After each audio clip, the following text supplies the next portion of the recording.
सभी प्यारे दोस्तों का स्वागत है सार्थक कोचिंग क्लासेस में। जैसा कि आप सभी प्यारे साथियों को पता है, हमारी उत्तर प्रदेश पुलिस कांस्टेबल 2024 की भर्तियों के लिए हमने एकलव्य सीरीज स्टार्ट की थी, जिसकी क्लासेस काफी समय पहले स्टार्ट हो चुकी है। यदि आपने इससे पहले की क्लासेस नहीं देखी तो उनको अवश्य देख लें। उसकी लिंक मैंने आपको नीचे डिस्क्रिप्शन में दे दी है, प्ले लिस्ट बनी हुई है।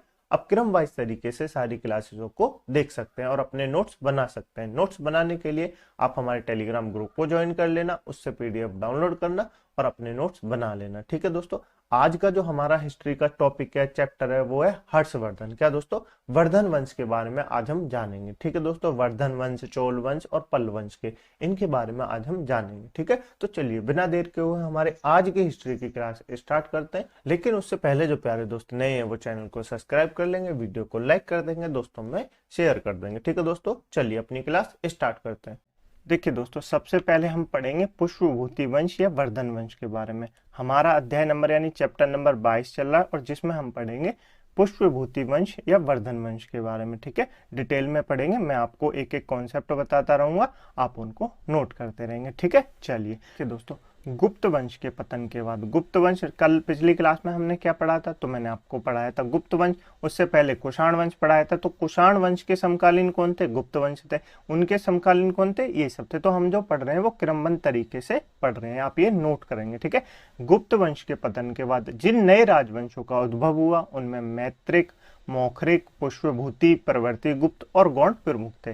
गुप्त वंश का जब दोस्तों पतन हो गया था ना, उसके बाद जो राजवंश नए नए राजवंश आए उनमें से मैत्रक था, मौखरिक था, पुष्पभूति था, परवर्ती था और गुप्त थे, गौड़ प्रमुख थे। ठीक है, ये सब क्या थे? प्रमुख थे। इन राजवंशों में सबसे प्रमुख जो था वो था पुष्पभूति वंश। क्यों? क्योंकि इन्हीं का, पुष्पभूति वंश का सबसे विशाल साम्राज्य स्थापित किया। किसने? पुष्पभूति वंश के शासकों ने जो है सबसे विशाल साम्राज्य स्थापित किया। इनके बारे में हमको डिटेल से जानना है, जिसमें हर्षवर्धन आता है, पुष्पभूति आते हैं, इनके बारे में जानना है। और उनसे भी सबसे ज्यादा पुष्पभूति वंश में हमारे लिए इंपोर्टेंट होगा हर्षवर्धन। ठीक है, तो चलिए अब जान लेते हैं दोस्तों किसके बारे में? पुष्पभूति वंश के बारे में। किसके बारे में? पुष्पभूति वंश के बारे में। ठीक है, सबसे पहले इसका परिचय जान लेते हैं। देखिए, पुष्पभूति वंश की स्थापना किसने की? तो आप बताएंगे पुष्पभूति ने की। किसने की? पुष्पभूति ने की। उसके बाद उसका पुत्र हुआ प्रभाकर वर्धन, फिर उसका पुत्र हुआ राज्यवर्धन और राज्यवर्धन का भाई था हर्षवर्धन। तो ये कुछ 4 प्रमुख शासक थे वर्धन वंश में, तो हम इन्हीं के बारे में पढ़ेंगे। ठीक है, पुष्पभूति वंश की स्थापना किसने की? तो आप बताएंगे पुष्पभूति ने की, या वर्धन वंश भी इसको कहा जाता है, ये याद रखेंगे। ठीक है, चलिए नेक्स्ट जो है संस्थापक कौन है पुष्पभूति वंश का, मैंने आपको बता दिया कौन है? पुष्पभूति है। कौन है? पुष्पभूति है। इनकी राजधानी क्या थी? तो आप बताएंगे थानेश्वर, जो कि कुरुक्षेत्र हरियाणा वाले इलाके में थी। कौन सी राजधानी थी? ये एग्जाम में पूछी जाती है कि वर्धन वंश की राजधानी क्या थी, तो आप बताएंगे थानेश्वर थी। क्या थी? थानेश्वर थी। और वर्तमान में थानेश्वर का है तो आप बताएंगे कुरुक्षेत्र, जो कि हरियाणा वाला इलाका है, वहां पर है। ठीक है, याद रखेंगे। प्रमुख शासकों के बारे में जान लेते हैं। सबसे प्रमुख शासक पुष्पभूति वंश का जो संस्थापक है पुष्पभूति, वो था। उसके बाद उसका पुत्र हुआ प्रभाकर वर्धन।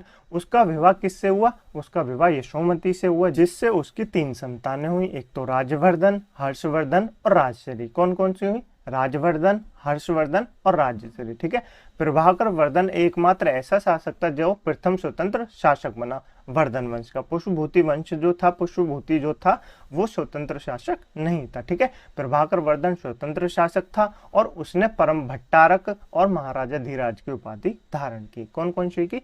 परम भट्टारक और महाराजा धीराज की उपाधि धारण की। याद रखेंगे। प्रभाकर वर्धन का विवाह किससे हुआ? तो आप बताएंगे यशोमती से हुआ, जिसके उनकी 3 संतानें हुई, राजवर्धन, हर्षवर्धन और राजश्री। राजश्री का विवाह किससे हुआ? तो आप बताएंगे राजा गृहवर्मा, जो कि मोखरी वंश के थे। राजा गृहवर्मा से राजश्री का विवाह हुआ। ठीक है, इतना क्लियर आपको याद क्या क्या रखना है आपको इस स्लाइड से? बस इतना याद रखेंगे कि पुष्पभूति वंश की स्थापना किसने की, तो आप बताएंगे पुष्पभूति ने की। और पुष्पभूति वंश को वर्धन वंश भी कहा जाता है। ठीक है, पुष्पभूति वंश की जो राजधानी तो वो क्या थी, तो आप बताएंगे थानेश्वर, जो कि कुरुक्षेत्र वर्तमान में हरियाणा वाले इलाके में था। ठीक है, प्रभाकर वर्धन के कितने पुत्र थे? तो आप बताएंगे 2 पुत्र थे, एक पुत्री थी राजवर्धन हर्षवर्धन राजश्री। राजश्री का विवाह किससे हुआ? तो आप बताएंगे राजा गृहवर्मा, जो कि मोखरी वंश के शासक थे। ठीक है, इतना क्लियर हो गया होगा, बिल्कुल समझ में आ गया होगा। आगे चलते, मालवा के शासक देवगुप्त, क्या दोस्तों, मालवा के शासक देवगुप्त ने गृहवर्मा की हत्या कर दी। गृहवर्मा जो मैंने आपको बताया राजश्री का पति था, उसकी हत्या कर दी और राजश्री को बंदी बनाकर कारागार में डाल दिया। अब राजवर्धन की बहन को किसी ने कारागार में डाल दिया दोस्तों, तो उसको क्रोध तो आएगा, तो राजवर्धन ने देवगुप्त को मार डाला। राजवर्धन ने देवगुप्त को मार डाला, परंतु देवगुप्त का जो मित्र है ना गौंड नरेश शशांक, इसका नाम याद रखेंगे, शशांक ने धोखा देकर राजवर्धन की हत्या कर दी। किसकी हत्या कर दी? राजवर्धन की हत्या कर दी। राजवर्धन की हत्या हो गई, राजश्री के पति गृहवर्मा की भी हत्या हो गई। अब बचा कौन? हर्षवर्धन बचा और राजश्री बचा, ये याद रखेंगे। ठीक है, शशांक कौन है? शशांक शैव धर्म का अनुयायी था, इसी ने बोधि वृक्ष यानी जो कि बोध गया में उसको कटवाया था। ये काफी पूछा जाता है एग्जाम में कि बोधि वृक्ष को किसने कटवाया था, तो आप बताएंगे शशांक ने कटवाया था, जो कि गौंड वंश का शासक था। कौन था? गौंड वंश का शासक था शशांक, उसने बोधि वृक्ष को कटवाया था। क्लियर हो गया? बिल्कुल क्लियर हो गया। शशांक ने राजवर्धन की हत्या कर दी। अब उसके बाद क्या हुआ दोस्तों? हर्षवर्धन से हम पढ़ेंगे, हर्षवर्धन के बारे में जानेंगे। हर्षवर्धन कौन है? जिसने अपने भाई की मृत्यु का बदला लिया। मात्र 16 वर्ष की आयु में हर्षवर्धन को गद्दी संभालनी पड़ी, क्योंकि उनके भाई की हत्या हो गई थी। तो आप समझ सकते हैं कितनी सी उम्र में, 16 वर्ष की उम्र में आप क्या करते हैं, आपकी खेलने कूदने की उम्र होती है, और 16 वर्ष की उम्र में हर्षवर्धन ने राज्य संभाला। तो आप समझ सकते हैं कितना प्रभावशाली राज्य रहा होगा। ठीक है, 606 एडी ईस्वी में 16 वर्ष की आयु में शासक बना हर्षवर्धन। इसने 2 उपाधियां धारण की, एक तो शिलादित्य और एक परम भट्टारकर। कौन सी? शिलादित्य और एक परम भट्टारकर, ये 2 उपाधियां उसने धारण की। और इनकी जो राजधानी पहले कौन सी थी? थानेश्वर थी। पहले कौन सी थी? थानेश्वर थी। जब इनकी भाई का जो मृत्यु हो गई राजवर्धन की, और इनकी बहन के पति की भी मृत्यु हो गई गृहवर्मा की, तो हर्षवर्धन जो है ना वो अपने मतलब भाई की मृत्यु का बदला लेने के लिए वहां चला गया कन्नौज। कन्नौज का जो युद्ध लड़ा था उसने वहां चला गया, तो उसने अपनी राजधानी फिर थानेश्वर से कहाँ स्थानांतरित कर ली? कन्नौज कर ली। कहाँ स्थानांतरित कर ली? तो आप कहेंगे कन्नौज कर ली। ये पूछा जाता है कि हर्षवर्धन ने थानेश्वर से अपनी राजधानी कहाँ पे स्थानांतरित की थी, तो आप बताएंगे कन्नौज कर ली। कहाँ? कन्नौज। ठीक है, बौद्ध भिक्षु दिवाकर मिश्रा के सहयोग से बहन राजश्री को खोजा। किसके सहयोग से? बौद्ध भिक्षु दिवाकर मिश्रा के सहयोग से बहन राजश्री को खोजा। चीनी यात्री हेनसांग भारत आया। इसी के समय चीनी यात्री हेनसांग जो है वो भारत आए। ये देखिए हेनसांग की आपको इमेज दिखाई गई है। हर्षवर्धन के समय चीनी यात्री हेनसांग आया। ये एग्जाम में क्वेश्चन पूछा जाता है कि चीनी यात्री हेनसांग किसके समय भारत आया, तो आप बताएंगे हर्षवर्धन के समय भारत आया। ठीक है, हेनसांग की पुस्तक का नाम क्या है, तो आप बताएंगे उसकी पुस्तक का नाम है शीयू की। क्या है? शीयू की। जिसने इसने दोस्तों शीयू की में क्या लिखा होगा, तो आप जान सकते हैं जब ये हर्षवर्धन के समय भारत आया तो इसने वर्धन वंश के बारे में ही लिखा होगा, उसके प्रशासन के बारे में लिखा होगा, यही लिखा होगा ना। तो शीयू की में हर्षवर्धन के बारे में जिक्र है। ठीक है, याद रखेंगे। चालुक्य शासक पुलिकेशिन द्वितीय ने हर्षवर्धन को हराया। किसने हराया? चालुक्य शासक पुलिकेशिन द्वितीय ने हर्षवर्धन को हराया। इसकी जानकारी हमको कहाँ से मिलती है, तो आप बताएंगे रवि कीर्ति के ऐहोल अभिलेख से हमको इसकी जानकारी मिलती है। कहाँ से मिलती है? रवि कीर्ति के ऐहोल अभिलेख से हमको इसकी जानकारी मिलती है। ठीक है, कश्मीर को छोड़ के पूरे उत्तर भारत पे हर्ष का अधिकार था, ऐसा भी हमको कहाँ से जानकारी मिलती है? ये भी हमको रवि कीर्ति के ऐहोल अभिलेख से मिलती है। अभी मैंने आपको मैप दिखाया था हर्षवर्धन का, उसमें आपने देखा होगा कि कश्मीर को छोड़ के लगभग संपूर्ण उत्तर भारत पे किसका अधिकार था, तो आप बताएंगे हर्षवर्धन का अधिकार था। ठीक है, भारत का अंतिम हिंदू सम्राट इसको माना जाता है, तो आप ये याद रखेंगे। इस स्लाइड से आपको क्या क्या याद रखना है? सबसे पहले हर्षवर्धन का काल याद रखेंगे, 606 से लेके 647 एडी तक। ठीक है, इसने कौन कौन सी उपाधि धारण की वो याद रखेंगे, शिलादित्य और परम भट्टारकर। ठीक है, इसने अपनी राजधानी थानेश्वर से कहाँ बसा ली, तो आप बताएंगे कन्नौज में कर ली। कहाँ कर ली? कन्नौज में कर ली। ठीक है, और इसने किसकी हत्या कर दी? शशांक की हत्या कर दी, अपने भाई की मृत्यु का बदला ले लिया। इसी के समय कौन आया? चीनी यात्री हेनसांग जो है हर्षवर्धन के समय भारत आया। चीनी यात्री हेनसांग की पुस्तक का नाम क्या है, तो आप बताएंगे शीयू की है। क्या है? शीयू की है। ठीक है, चालुक्य शासक पुलिकेशिन द्वितीय ने हर्षवर्धन को हराया था। इसकी जानकारी हमको कहाँ से मिलती है, तो आप बताएंगे रवि कीर्ति के ऐहोल अभिलेख से हमको इसकी जानकारी मिलती है। और ये भी इसकी जानकारी मिलती है कि कश्मीर को छोड़ के पूरे उत्तर भारत पे हर्ष का अधिकार था, इसकी जानकारी भी हमको मिलती है। ठीक है, और भारत का अंतिम हिंदू सम्राट इसको माना जाता है, इसकी भी जानकारी हमको मिलती है। समझ में आया? बिल्कुल। अब जान लेते हैं दोस्तों हर्षकालीन तथ्य। क्या जान लेते हैं? हर्षकालीन तथ्य। हर्षकालीन के मतलब हर्ष के दरबार में क्या क्या था, हर्ष के समय क्या क्या हुआ था, वो जान लेते हैं। ठीक है, दरबारी कवि कौन था? तो आप बताएंगे बाणभट्ट था। हर्षवर्धन का दरबारी कवि कौन था? बाणभट्ट था। ये पूछा जाता है कि बाणभट्ट का संबंध किसके काल से है? तो आप बताएंगे वर्धन काल से बाणभट्ट का संबंध है, जो कि हर्ष के समय था। क्या था? दरबारी कवि थे। ठीक है, इसमें बाणभट्ट ने दो कविता लिखे हैं, हर्षचरित और कादंबरी। क्या लिखी है? हर्षचरित और कादंबरी। ये एग्जाम में पूछी जाती है कि हर्षचरित के रचयिता कौन है या कादंबरी के रचयिता कौन है? तो आप बताएंगे बाणभट्ट है। कौन है? बाणभट्ट है। ठीक है, मयूर, मयूर शतक या सूर्य शतक जिसको कहा जाता है। ठीक है, हर्षवर्धन, नागानंद, रत्नावली, प्रियदर्शिका जो कि संस्कृत में लिखी गई है। देखिए, हर्षवर्धन की पुस्तकों से भी आपसे एग्जाम में क्वेश्चन पूछा जाता है कि हर्षवर्धन ने निम्नलिखित में से कौन सी पुस्तक नहीं लिखी है? तो आप बताएंगे नागानंद लिखी है, रत्नावली लिखी है और प्रियदर्शिका लिखी है, जो कि संस्कृत भाषा में थी। याद रखेंगे? बिल्कुल याद रखेंगे।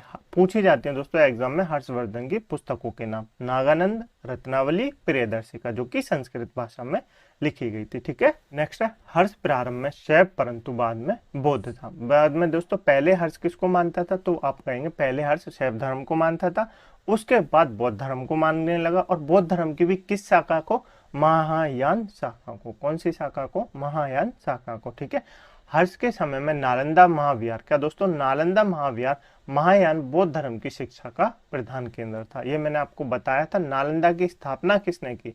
ये आप मुझे कमेंट बॉक्स में बताएंगे, पिछले ही क्लास में मैंने आपको बताया था। ठीक है, हर्ष के समय में प्रयाग में प्रति 5 वर्ष में एक समारोह आयोजित किया जाता था, जिसे महाभोक्ष परिषद कहा जाता था। हिंसवांग स्वयं छठे समारोह में सम्मिलित हुआ था, जिसको दोस्तों क्या कहा जाता है? कुंभ कहा जाता है। वर्तमान में क्या कहा जाता है? कुंभ कहा जाता है, जो कि 4 जगह लगता है ना कुंभ, हर 5 साल बाद लगता है। तो आप कहेंगे इसी को हर्ष के समय क्या कहा जाता था? तो आप कहेंगे महाभोक्ष परिषद कहा जाता था। हर 5 साल बाद ये लगता है, आपको पता होगा महाकुंभ। ठीक है, महाकुंभ 12 साल बाद लगता है और कुंभ लगता है 5 साल बाद। ठीक है, क्लियर? बिल्कुल। चले आगे। ये मैंने दोस्तों आपको वर्धन वंश के बारे में बता दिया।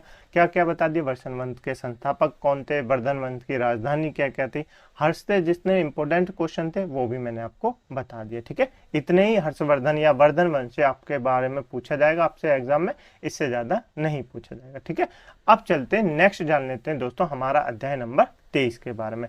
दक्षिण भारत के प्रमुख राजवंशों के बारे में जान लेते हैं। किनके बारे में? दक्षिण भारत के प्रमुख राजवंशों के बारे में जान लेते हैं। दक्षिण भारत में दोस्तों 4 राजवंश पैदा हुए। कौन से? एक पल्लव वंश, चोल वंश, राष्ट्रकूट वंश और चालुक्य वंश। 4 वंशों के बारे में हमको डिटेल से पढ़ना है। पल्लव वंश, चोल वंश, राष्ट्रकूट वंश और चालुक्य वंश। ठीक है, तो 4 वंशों का नाम आप याद रखेंगे। इनके बारे में क्या क्या याद रखना है वो मैं आपको अभी बता देता हूँ। सबसे पहले इनकी राजधानी याद रखनी है, इनके संस्थापक याद रखने। ये एग्जाम में काफी पूछे जाते हैं कि चोल वंश की राजधानी क्या थी, राष्ट्रकूट वंश की राजधानी क्या थी, या राष्ट्रकूट वंश की स्थापना किसने की थी। तो ये काफी पूछे जाते हैं, इनको आप डिटेल से नोट करेंगे। ठीक है, चलिए सबसे पहले जान लेते हैं पल्लव वंश के बारे में। किसके बारे में? पल्लव वंश के बारे में। ठीक है, पल्लव वंश के दोस्तों महेंद्र वर्मन फर्स्ट हमारे लिए इंपोर्टेंट है, नरसिंह वर्मन, ये कुछ शासक हैं, आप इनके नाम देख लेंगे, पर इतना पूछा नहीं जाता। ठीक है, ये मैंने आपको नाम दे दिए, आप पढ़ लेंगे एक बार। पल्लव वंश के संस्थापक कौन है? तो आप बताएंगे सिंह विष्णु। कौन है? पल्लव वंश के संस्थापक कौन है? सिंह विष्णु। मैं आपको पहले बता रहा हूँ, संस्थापक और राजधानियां नोट कर लीजिए, इंपोर्टेंट करके एग्जाम में पूछी जाती हैं। पल्लव वंश के संस्थापक सिंह विष्णु। इनकी राजधानी क्या थी? तो आप बताएंगे कांची, जो कि तमिलनाडु के कांचीपुरम को कहा जाता है। किसको कहा जाता है? कांचीपुरम को पहले कांची कहा जाता था, तो ये इनकी राजधानी थी। ठीक है, मत विलास प्रहसन की रचना महेंद्र वर्मन ने की थी। किसकी? मत विलास प्रहसन, ये जो एक कविता है, जो एक पुस्तक है, उसकी रचना किसने की थी? महेंद्र वर्मन ने की थी। याद रखेंगे, महेंद्र वर्मन शुरू में जैन अनुयायी था, परंतु बाद में तमिल संत अपर के प्रभाव में आकर शैव बन गया। क्या बन गया? शैव बन गया। इंपोर्टेंट नहीं है, इतना एग्जाम में नहीं पूछा जाता। नेक्स्ट है महाबलीपुरम के एकाश्म मंदिर। ये पूछा जाता है कि महाबलीपुरम के एकाश्म मंदिर, जिन्हें रथ मंदिर कहा जाता है, इसका निर्माण किसने कराया? तो आप कहेंगे पल्लव राजा नरसिंह वर्मन ने कराया। किसने कराया? पल्लव राजा नरसिंह वर्मन प्रथम ने कराया था। किसका? महाबलीपुरम के एकेश्वर मंदिर, जिसे रथ मंदिर कहा जाता है, उसका निर्माण किसने कराया? पल्लव राजा नरसिंह वर्मन प्रथम ने कराया था। याद रखेंगे, बिल्कुल। नेक्स्ट है वातापी कुंड व महामल्ल की उपाधि नरसिंह वर्मन प्रथम ने धारण की। इसके शासनकाल में चीनी यात्री हेनसांग कांची आया था। देखिए हर्षवर्धन के शासनकाल में चीनी यात्री आया, तो चीनी यात्री पहले तो उत्तर भारत में था, हेनसांग जो है वो उत्तर भारत में था, उसके बाद वो दक्षिण में आया, तो वो किसके समय आया? पल्लव वंश के शासक नरसिंह वर्मन प्रथम के समय आया था। ठीक है, नरसिंह वर्मन प्रथम ने कौन सी उपाधि धारण की? वातापी कुंड और महामल्ल की उपाधि धारण की। ये पूछा जाता है कि वातापी कुंड की उपाधि किस शासक ने धारण की, तो आप बताएंगे नरसिंह वर्मन प्रथम ने धारण की थी। ठीक है, चलिए नेक्स्ट है, अरबों के आक्रमण के समय पल्लवों का शासक नरसिंह वर्मन सेकंड था। कौन था?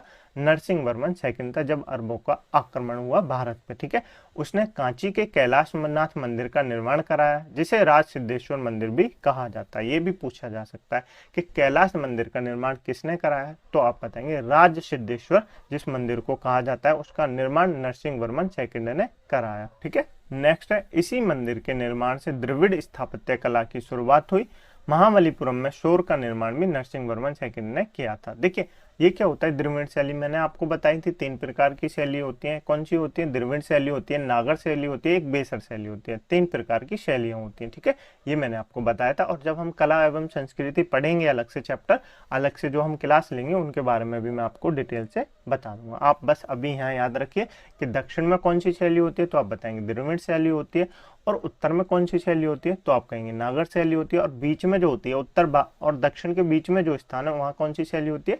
बेसर शैली होती है। ये याद रखेंगे। बिल्कुल, चले आगे। चलिए, आपको पल्लव वंश समझ में आया? बिल्कुल आ गया होगा। ठीक है, चलिए आगे चलते हैं। अब जान लेते हैं दोस्तों चोल वंश के बारे में। किसके बारे में? चोल वंश यानी चोला डायनेस्टी के बारे में। ठीक है, संस्थापक कौन है चोला वंश के, तो आप बताएंगे विजयपाल है। कौन है? विजयपाल है। ठीक है, ये याद रखेंगे, मैंने आपको पहले ही बताया। संस्थापक और राजधानी बिल्कुल नहीं भूलनी है। ठीक है, राजधानी क्या थी इनकी? तंजौर या तंजार जिसको कहा जाता है। क्या कहा जाता है? तंजाय, तंजौर या तंजावुर जिसको कहा जाता है, ये इनकी राजधानी थी। चोल वंश की राजधानी काफी पूछी जाती है कि चोल वंश की राजधानी क्या थी, तो आप बताएंगे तंजावुर थी। क्या थी? तंजावुर थी। ठीक है, तंजावुर का वास्तुकार किसको माना जाता है? कुंजर मल्लन राजराज पेचुरथन थे। कौन थे? कुंजर मल्लन राजराज पेरुचतन इसके वास्तुकार थे। ठीक है, नाम याद नहीं रखना। चोलों का स्वतंत्र राजा आदित्य प्रथम ने स्थापित किया। देखिए पहले जो चोल वंश था वो स्वतंत्र नहीं था, इनके जो स्वतंत्र राज्य स्थापित किया जिसने, उसका नाम था आदित्य प्रथम। क्या था? आदित्य प्रथम। पल्लवों पर विजय पाने के उपरांत आदित्य प्रथम ने कोदंड राम, क्या दोस्तों? कोदंड राम की उपाधि धारण की। राजराज प्रथम ने श्रीलंका पर आक्रमण किया। वहां के राजा महिम फिफ्थ को भागकर श्रीलंका के दक्षिण जिला रोहण में शरण लेनी पड़ी थी। देखिए ये जो क्वेश्चन पूछा जाता है ना, एक क्वेश्चन पूछा जाता है कि भारत का ऐसा कौन सा शासक है जिसने विदेश में जाके आक्रमण किया, तो आप बताएंगे राजराज प्रथम ने, क्योंकि श्रीलंका हमारे लिए विदेशी तो है, तो उस पे जाके आक्रमण किया किसने? राजराज प्रथम ने, जिसको उसने हराया भी, जीता भी। ये भी आप याद रखेंगे। राजराज फर्स्ट शैव धर्म का अनुयायी था। किसका अनुयायी था? शैव धर्म का अनुयायी था। इसने तंजौर में राजराजेश्वर का शिव मंदिर बनवाया। काफी इंपोर्टेंट, ट्रिपल स्टार बना लेंगे, काफी इंपोर्टेंट पूछा जाता है कि तंजौर में राजराजेश्वर मंदिर का निर्माण किसने कराया, तो आप बताएंगे राजराज फर्स्ट ने कराया था। ये आपको इमेज दिखाई गई है, आप इसको देख लेंगे। नेक्स्ट, चोल साम्राज्य का सर्वाधिक विस्तार राजेंद्र प्रथम के शासनकाल में हुआ। बंगाल के पाल शासक महिपाल को पराजित करने के बाद राजेंद्र प्रथम ने गंगकोड़ चोल, कौन से दोस्तों? गंगकोड़ चोल की उपाधि धारण की, और विष्णु के उपासक अलवार और वे शिव के उपासक नयनार संत कहलाते थे। तो ये काफी पूछा जाता है कि विष्णु के उपासकों को क्या कहा जाता था चोल वंश में, तो आप कहेंगे अलवार कहा जाता था, और शिव के उपासकों को क्या कहा जाता था? नयनार कहा जाता था। ठीक है, याद क्या रखना है चोल वंश से, मैं आपको बता देता हूँ। चोल वंश के संस्थापक कौन है? विजाल्य। कौन है? विजाल्य। चोल वंश की राजधानी क्या थी, तो आप बताएंगे तंजौर या तंजावुर थी। ठीक है, उसके बाद आपको याद रखना है कि राजराजेश्वर मंदिर का निर्माण किसने कराया, तो आप कहेंगे राजराज प्रथम ने कराया। किसने कराया, तो आप कहेंगे राजराज प्रथम ने कराया। ऐसा कौन सा भारत का शासक है जिसने विदेश में जाके आक्रमण किया, तो आप कहेंगे राजराज प्रथम ने आक्रमण किया श्रीलंका पे, और सिर्फ आक्रमण ही नहीं किया, उसको जीता भी। ठीक है, उसके बाद आपको याद रखना है कि विष्णु के उपासकों को क्या कहा जाता था? अलवार कहा जाता था। शिव के उपासकों को क्या कहा जाता था? नयनार कहा जाता था। क्या कहा जाता था? नयनार कहा जाता था। क्लियर हो गया होगा? बिल्कुल क्लियर हो गया होगा। चले अब जान लेते हैं दोस्तों राष्ट्रकूट वंश के बारे में। किसके बारे में?